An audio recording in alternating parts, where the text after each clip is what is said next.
రేవంత్ రెడ్డి గారు రాత్రింబవళ్ళు కష్టపడి తెలంగాణ రాష్ట్రంలో సామాజిక న్యాయం, ఆర్థిక న్యాయం, రాజకీయ న్యాయం తెలంగాణ ప్రజలందరికీ అందుబాటులోకి తీసుకొని రావాలనే ఉద్దేశంతో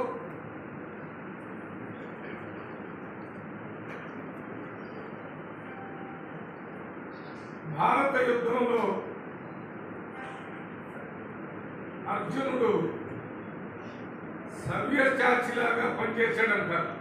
అంటే రెండు చేతులతో బాణాలు వేసేటటువంటి విద్య ద్వారా ఆ యుద్ధాన్ని గెలవాలని అంత అంకిత భావంతో అంత గురితోని అర్జునుడు మహాభారత యుద్ధంలో యుద్ధం చేసినట్టుగా రేవంత్ రెడ్డి కూడా సుసంపన్నమైన తెలంగాణ రాష్ట్రాన్ని ఏర్పాటు చేయడానికి ఒక సవ్యసాచిలాగా పనిచేస్తుంటే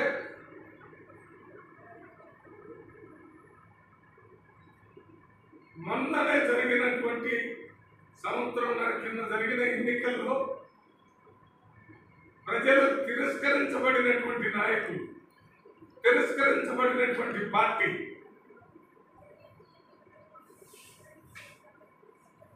ఒక నిర్మాణాత్మకమైనటువంటి ప్రతిపక్షంలాగా ఉండకుండా ప్రతిపక్ష నాయకుడిగా ఉండి కేసీఆర్ గారు అసెంబ్లీ జరిగినప్పుడు కూడా రాకుండా ప్రజలు వారి సమస్యల గురించి ప్రభుత్వ దృష్టికి ప్రతిపక్ష నాయకుడిగా తీసుకురావాల్సిన కేసీఆర్ గారు ఫామ్ హౌస్ లోనే ఉంటున్నారు.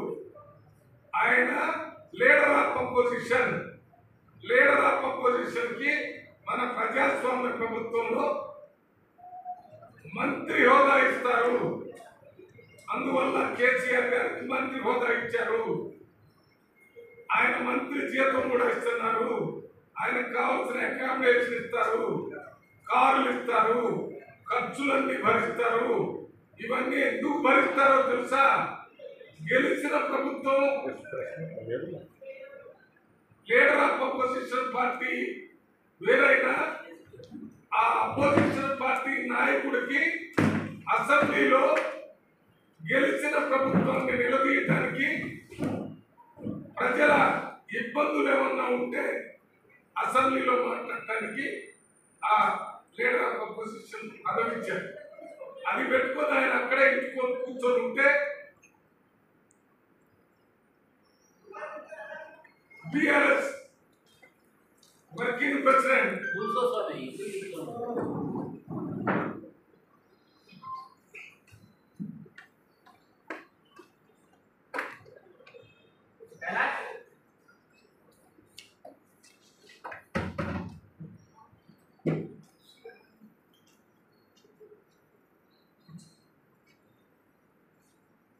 BRS పార్టీ వర్కింగ్ ప్రెసిడెంట్ మాజీ మంత్రి హరీష్ రావు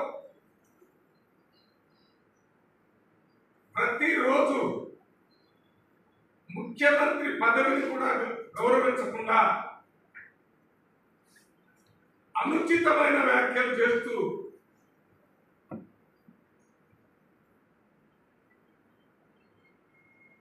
ప్రజల ముందు ఒక సోకర్స్ లాగా మాట్లాడుతున్నారు. వారు మాట్లాడేది ప్రజల సమస్యలు కాదు. వారు రాత్రింబగుళ్ళు ఒకటే